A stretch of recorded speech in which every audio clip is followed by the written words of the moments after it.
Digestion is actually the foundation of our entire health, and there's so much bad information and myths out there about things that we can do to improve digestion or optimize digestion. So in this video, I want to go over the 10 biggest myths of digestive fixers that can actually harm your digestion. Some of them harm your digestion and your health directly, while others have the ability to create trouble if you think that this is the only step that you have. Everybody says to do this, so I should just do this, and if this doesn't work, I'll just continue to suffer. Well, if there's digestive malfunctions going on and you don't correct those malfunctions, it can lead to a world of trouble down the road. So we're going to do a countdown here. We'll start with number 10 and we'll go all the way down to number 1, which is the most common myth and seems to create the widest variety of trouble. So number 10 is the myth that red meat rots in your colon. And this was started, vegans like to talk about this one a lot, but the reality is that protein is broken down in the stomach and continues to break down in the small intestine. It's really sugars and fibers that are meant to ferment or rot in the colon and in that large intestine area, where all the good bacteria is helping us break those things down.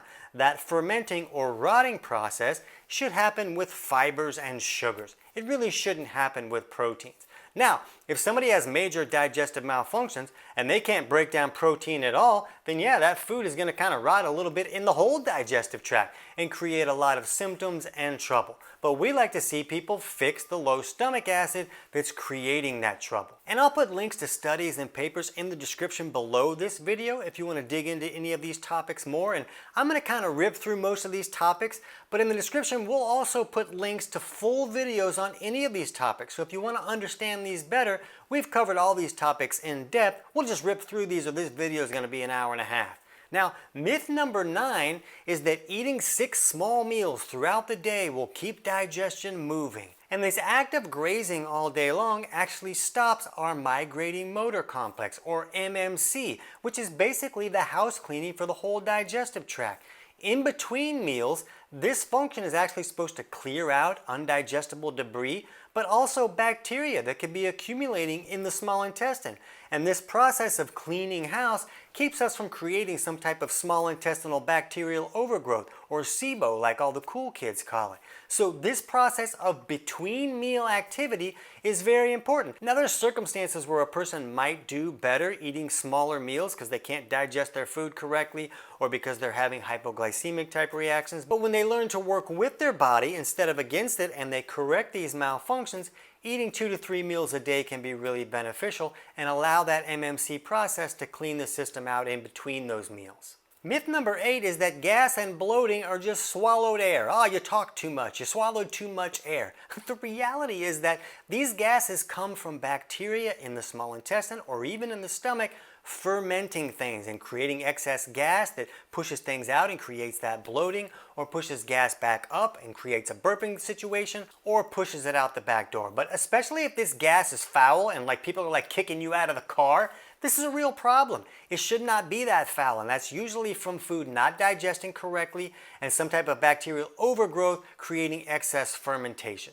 But if a person can take steps to reduce an overgrowth and then help correct any digestive malfunctions that are restricting their ability to really break down their food correctly, then this gas and bloating won't be there anymore. Now remember, I'm not digging too far into this. We cover how to fix digestion in a lot of videos, and my book, Kick Your Fat in the Nuts, chapters 3 and 4, kind of walk you through figuring out which aspects of digestion are not working correctly and steps you can take to improve those. And the book is available on Amazon, but there'll be a link in the description below where you can get the whole thing totally for free, and then you can just jump to chapters 3 and 4 and understand that stuff a little bit better.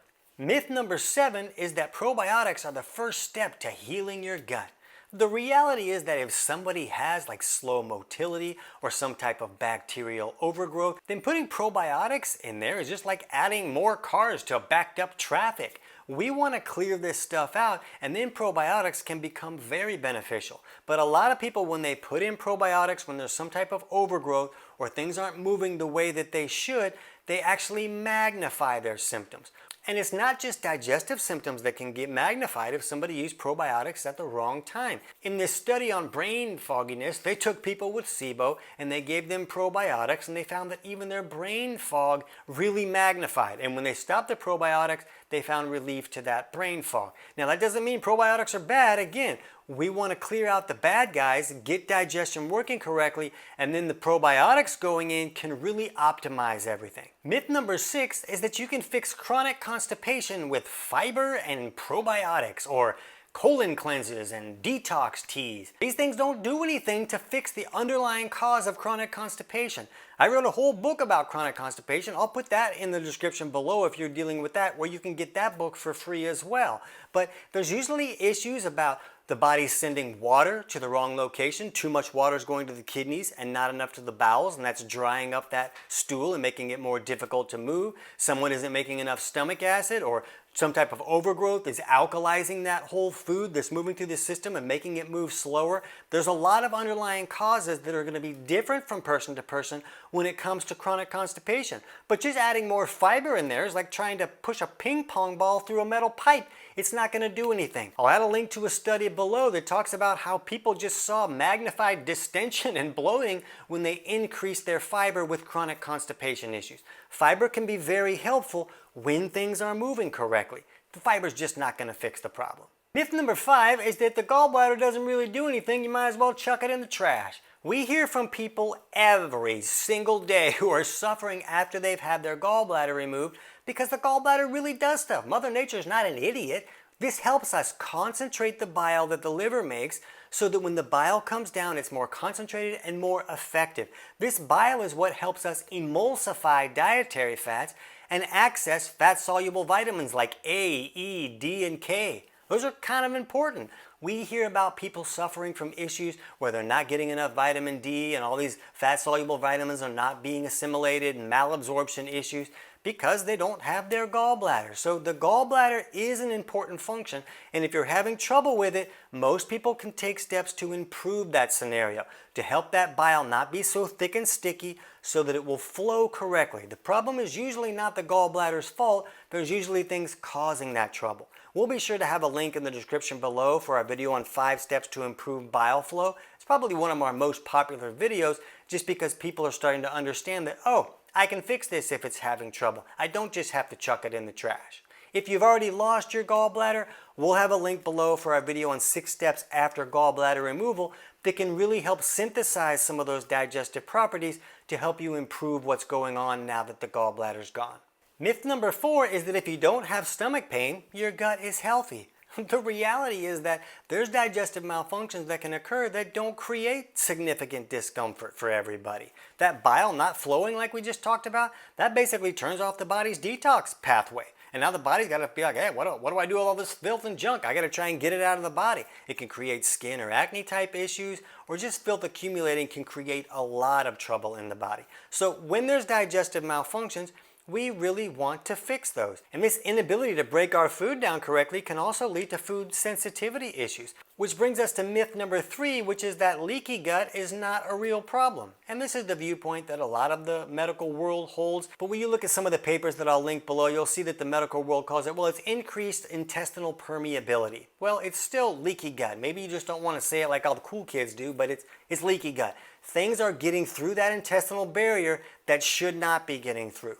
And that can create a lot of autoimmune issues, a lot of other symptoms in the body. So we really want to be able to break that food down the way that it should and get rid of the invaders that can create this trouble. We'll have a link in the description below for our video on how to fix leaky gut if you need to understand that a little bit more. And that brings us to myth number 2, which is drinking alkaline water is good for your digestion. When we look at this NIH paper on pepsin, pepsin is an enzyme that helps us break down protein in the stomach. We need to be able to break down protein into amino acids because those are the main building blocks for the entire body. If the body wants to rebuild or repair anything, it often needs amino acids. So if we don't have this pepsin working correctly, we can't do that. And pepsin needs to be activated in an acidic environment. So if we're drinking alkaline water with our meals, we're reducing the acidity of that environment and reducing the effectiveness of that pepsin. Which brings us to the biggest myth, and one of the biggest problems is that myth number 1 is that it's a great idea to turn off stomach acid to fix acid reflux. The reality is that acid reflux is not caused by too much stomach acid like advertisers want us to believe. In most cases, acid reflux is caused by a lack of stomach acid. If someone doesn't have enough acid to truly acidify the stomach, they can't trigger that LES valve, or lower esophageal sphincter, to close correctly, so stuff doesn't reflux back up. If someone just has a small amount of acid in the stomach, that's not enough to trigger that valve to close, and then the small amount of acid comes back up and burns us, and that's not a lot of fun. I want to turn that off. I had this so bad that I couldn't talk for 8 years. And when the doctors turned off all my stomach acid, these enzymes were still coming up and digesting my vocal cords, and I never got my voice back. So we hear from a lot of people every day that improve their reflux by increasing their stomach acid. You really want to know how to do this the right way. We'll have links in the description below on how to fix acid reflux issues. But when you look at this study on proton pump inhibitor use and B12 deficiencies, we see that our inability to break these proteins down not only makes it where we don't have enough vitamin B12, we don't have access to a lot of other nutrients that come from really breaking that food down correctly. And other studies have shown correlations between extended PPI use and SIBO, since the person is leaving the front door open and turning off the acid that's supposed to kill these bad guys when they come in on the food that we're eating. Now remember, I'm not a doctor, and I'm not giving you any medical advice or telling you to stop taking a medication that your doctor told you to take. I'm just a professional stand-up comic turned nutrition author, because when all those doctors couldn't help me get my voice back, I had to dig for my own answers. And now for 20 years, I've been teaching health professionals in more than 40 countries how to help their clients fix the actual underlying causes of problems instead of just covering up the symptoms. But when you go through these studies that I'll link before, it'll help you understand the right questions to ask your doctor. And if you don't like to read, we also have a totally free digestion course, and I'll put the link to that totally free course in the description below, and that'll kind of walk you through figuring out which aspects of digestion really need help for you, because that may be different from person to person, and it'll help you walk through the steps you can take to improve those specific issues. So I hope that helps you dodge some of the problems that can come from believing in these myths. And if you want to jump more into how this digestive process works and how you can really fix it right now, you can jump over and check out our video on full digestive reset. I can't wait to hear about your results.